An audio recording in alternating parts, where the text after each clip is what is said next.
Welcome back again दोस्तों। इस video में मैं हाउस सुपर स्टार्स एपिसोड 7 को एक्सप्लेन कर रही हूँ। इस एपिसोड की शुरुआत मिंत्रा के पार्ट से होती है, जब उसने उस बड़े घर को ज्वाइन नहीं किया था। वो एक मूवी पर काम कर रही थी, लेकिन कितनों भी टैलेंटेड होने के बावजूद उससे ज्यादा फेम कम टैलेंटेड एक्ट्रेस को मिला, क्योंकि वो इन्वेस्टर्स के कंपनियों से बिलोंग करती थी और मिंत्रा आम एक्ट्रेस बनकर रह गई थी। लेकिन उसकी किस्मत चमकी।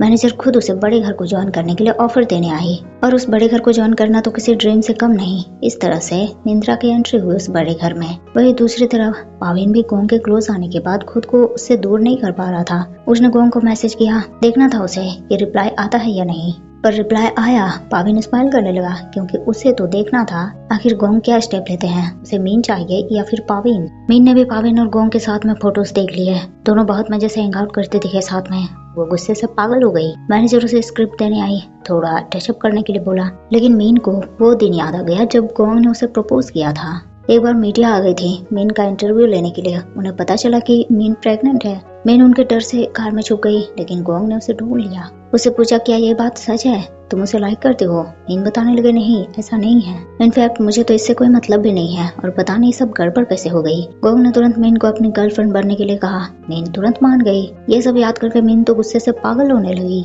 बड़ी मैडम ने ललित को रिपोर्ट देने के लिए कहा। उस दिन जब वो रंगे हाथों पकड़ी गई थी, तब बड़ी मैडम ने उसे एक टास्क दिया था कि वो उसे माफ कर देंगी, पर इसके बदले उसे पीटर और सीओ को ऑब्जर्व करना होगा। कुछ भी अनयूजुअल नहीं दिखने चाहिए। ललित बताने लगी, मैडम पीटर आजकल पहले से ज्यादा काम पर फोकस्ड रहता है, उसकी एक्टिंग भी अच्छी हो गई है, और सीओ का भी सेम हाल है, बस बदल गया है तो उनके बीच का रिलेशनशिप। ऐसा लगता है वो बस काम के लिए एक दूसरे के क्लोज हैं। बड़ी मैडम को उसके काम से खुशी हुई। पीटर और सीओ को शूटिंग के लिए शहर से बाहर जाना था। वो लोकेशन पीटर के घर के नजदीक ही था। पीटर ने एक्साइटमेंट में बहुत सारे सामान पैक कर लिए, आखिर उसे अपने घर में भी जो रहना था। सीओ ने तुरंत इस मौके का फायदा उठाया। पीटर को बोला, क्या मैं तुम्हारे घर में रुक सकता हूँ? पीटर को खुशी हुई। उसने बोला, सीओ माँ तुम्हें देखकर बहुत खुश हो जाएंगी, मैं हमेशा उन्हें तुम्हारे बारे में बताता हूँ। सीओ तो सरप्राइज हो गया और खुश भी। ललित भी उनके साथ ही पीटर के घर में रुकना चाहती थी, पर मैनेजर ने उसे मना कर दिया। इधर वायु अपनी फिल्म के लिए नाव चलाना सीखने आया।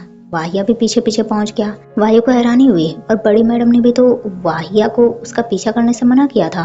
वाहिया ने जवाब दिया, पर अगर हम एक्सीडेंटली मिल जाएं तो इसमें कोई मनाही थोड़ी ना है। वैसे वाहिया को वायु के बारे में देर से पता चला था। उसे वायु से बहुत जरूरी बात करनी थी, इसीलिए वो मिलने आया था। उसने बहुत ही प्यार से रिक्वेस्ट की वायु से, उसकी बातें सुनने के लिए कहा। वाहिया फिर बताने लगा, मैं ये बताना चाहता हूँ कि मुझे लगता है अपने पेरेंट्स को मेरे नए जॉब के बारे में मुझे बता देना चाहिए, वो लोग भी बहुत खुश होंगे। पर वायु तो उसकी बातें सुनने के बजाय बस वाहिया को देखकर स्माइल किया जा रहा था। वो बिल्कुल ख्यालों में डूब गया। वाहिया ने उसे आवाजें दी, तब जाकर वो होश में आया। वाहिया थोड़ा नाराज हुआ कि वायु ने उसकी बातें नहीं सुनी। उसने दोबारा बताया। वायु ने उसे कांग्रेचुलेट किया और वापस जाने के लिए कहा, लेकिन वाहिया को भी नाव चलाना था। दोनों पानी के बीचों बीच आ गए। वाहिया उसकी तारीफ करने लगा कि वायु बहुत फास्ट लर्नर है। वायु ने इसका क्रेडिट टीचर को दिया।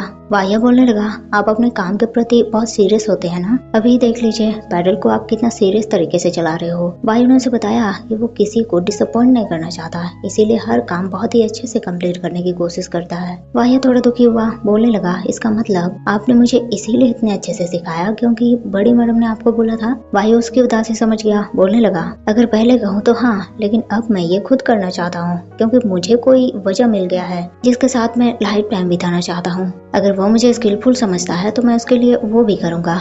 वायु समझ गया बातें उसी की हो रही है, और ये समझ आती वो स्माइल करने लगा। वायु की शूटिंग चल रही थी। सीन काफी रोमांटिक था।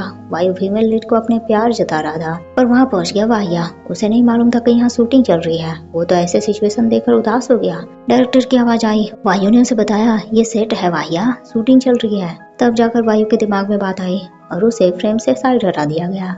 इधर सीओ और पीटर की शूटिंग स्टार्ट हुई। सीन काफी सैड था। पीटर दुखी था और सीओ उसे मना रहा था। उसने सीओ को समझाया, इस दुनिया वालों की बातें मत सुनो, इससे तुम्हें तकलीफ ही होगी। पर पीटर का कहना था, उन्हें भी तो इसी रियल वर्ल्ड में ही रहना है ना। सीओ ने उसे किस किया, पर पीटर ने सीओ को दूर हटा दिया। सॉरी, मैं शायद उसे लाइक करने लगा हूँ, इसीलिए हमें ब्रेकअप कर लेना चाहिए। सीओ दुखी हुआ और ये सीन एंड हो गया। डायरेक्टर भी पीटर के एक्टिंग स्किल्स से काफी इम्प्रेस हुए। उन्होंने पीटर की तारीफ की। मैनेजर को भी इस बारे में बताया, पर मैनेजर तो किसी और सोच में डूबी थी। होश आया, उन्होंने डायरेक्टर को बताया पीटर गन से ट्रेनिंग ले रहा है, लेकिन मैनेजर कुछ बात को लेकर बहुत स्ट्रेस में थी। वहाँ आने से पहले वो बड़ी मैडम को कुछ इम्पोर्टेंट बात बताने गई थी। पर बता नहीं पाई। बस इतना बताया कि पीटर और सियोक शूटिंग के लिए शहर से बाहर जाएंगे। शूटिंग होने के बाद पीटर चेंजिंग रूम में आया। ललित ने उससे पूछा, सियोक के लिए रुकोगे या फिर जाओगे? पीटर को जल्दी जाना था, तभी तो वो सियोक के रहने के लिए अपने घर में जगह बना सकता है। लेकिन कुछ देर में गन आया पीटर के पास। पीटर खुश। गन ने उसे बोला, घर ड्रॉप कर दूं? पीटर खुश। दोनों पीटर के बैकयार्ड में पहुंचे।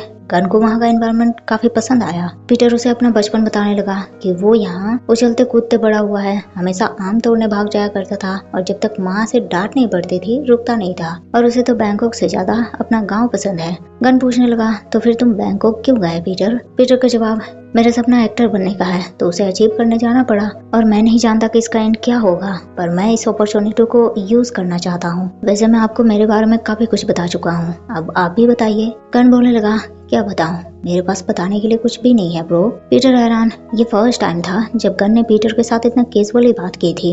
फिर पीटर ने गन को घर चलने के लिए बोला। मौसम खराब हो रहा था और शायद बारिश भी होने वाली थी, लेकिन पीटर के आंख में कुछ चला गया। गन उसकी आंखें देखने लगा और दोनों एक दूसरे के काफी क्लोज आ गए। गन ने अपने दिल की बात बोल दी। बोला कि अगर हमेशा के लिए मुझे ऐसे रहने का मौका मिले तो मुझे खुशी होगी। पीटर का रिप्लाई तो हमेशा से यस ही था। लेकिन सो सैड, ये बस पीटर का एक छोटा सा ड्रीम था। वो नींद में गन का नाम लेने लगा। सियोक ने उसे जगाया, पूछा, नींद में गन का नाम ले रहे थे तुम? गन का ड्रीम देखा तुमने? पीटर को इसका जवाब नहीं देना था, वो तुरंत वहाँ से भाग गया। दूसरी तरफ गन ने सियोक का स्टोरी देखा तो उसके और पीटर के वीडियोस थे, व्लॉग्स थे। गन थोड़ा डिस्टर्ब हो गया। उसने तुरंत डे को कॉल किया और एक कॉफी स्टॉल अरेंज करने के लिए बोला, चाहे वो कितना भी कॉस्टली हो। फिर दोनों पहुंचे पीटर और सियोक के सेट पर। गन को वहां देखकर सियोक का गुस्सा तो और बढ़ गया, क्योंकि गन की वजह से तो अब पीटर के लिए उसे इनसिक्योर फील हो रहा है। उसने गन से पूछा, यहाँ क्या कर रहे हो तुम? गन ने भी सिंपल जवाब दिया, देख नहीं रहे, हम यहाँ सपोर्ट करने आए हैं। सियोक ने कॉफी का ऑर्डर दिया पर गन ने उसे साफ मना किया। पीटर ने भी सेम कॉफी ऑर्डर की, उसे तो गन ने सर्व कर दिए। मैनेजर उनकी क्लास लेने पहुंच गई, क्योंकि उसे पूरा यकीन था ये दोनों बड़ी मैडम के परमिशन से तो नहीं आए हैं। दोनों ने उसे भी यही बताया, पीटर और सियोक को सपोर्ट करने आए हैं वो। पीटर सियोक के शूटिंग स्टार्ट हुए। कुछ देर गन और डे ने भी शूटिंग देखे और फिर दोनों वहाँ से चले गए। नेक्स्ट सीन सियोक अकेले का था। सीन खत्म होते ही वो पीटर की तलाश में निकल पड़ा, पर पता चला पीटर तो गन के साथ ही चला गया था। सियोक तुरंत वहीं सेट पर पीटर को ढूंढने लगा और उसे पीटर दिख भी गया। उसने तुरंत पीटर से गन के बारे में पूछा। पीटर ने बताया गन तो जा चुके हैं। सियोक को काफी खुशी हुई। उसे लगा शायद पीटर जा तो सकता था, पर वो सियोक के लिए रुका होगा। इधर वाया ने वायु को मिलने बुलाया। उसके लिए बियर के कैन खोलने चाहे, पर अचानक से कैन का बियर एक प्रेशर के साथ खुल गया और दोनों अपना मुंह कैन के पास ले गए, एकदम क्लोज, या यूं कहें इनडायरेक्ट केस। दोनों ने इस बात को लाइटली ले लिया। बियर पिया और वाया वायु के नोटबुक के बारे में पूछने लगा, जो वो हमेशा अपने साथ रखता है। पता चला वायु इसमें अपने सीरीज के कैरेक्टर के बैकग्राउंड के बारे में लिखता है। वाया को उसमें एक लाइन दिखा पर वो पढ़ नहीं पा रहा था। वाया ने इसका मीनिंग भी पूछा, पर मीनिंग तो 18+ थे। वायु कैसे बताए? उसने बात को टाल दिया और वाया से ही पूछा कि उसने क्यों बुलाया था। वाया बताने लगा, वायु कैसे कहूँ, पहले मैं तुम्हें वहाँ लेकर जाना चाहता था जहाँ हम पिछली बार गए थे, पर इस बार जाएंगे तो हमें धक्के मार कर निकाल दिया जाएगा बड़े घर से। वायु, पहले मैं किस पॉइंट पर था और आज किस पॉइंट पर आ गया हूँ, ये सब तुम्हारी वजह से ही हो पाया है। थैंक यू सो मच मेरी हेल्प करने के लिए। और ये सब बोलते बोलते वाया की आंख में आंसू आ गए। तो इसी के साथ हाउस ऑफ स्टार्स एपिसोड 7 यही एंड होता है। वीडियो आपको पसंद आया हो तो लाइक शेयर जरूर कर दीजिएगा एंड मिलते हैं फिर नेक्स्ट वीडियो में। तब तक के लिए thank you so much guys for watching the video.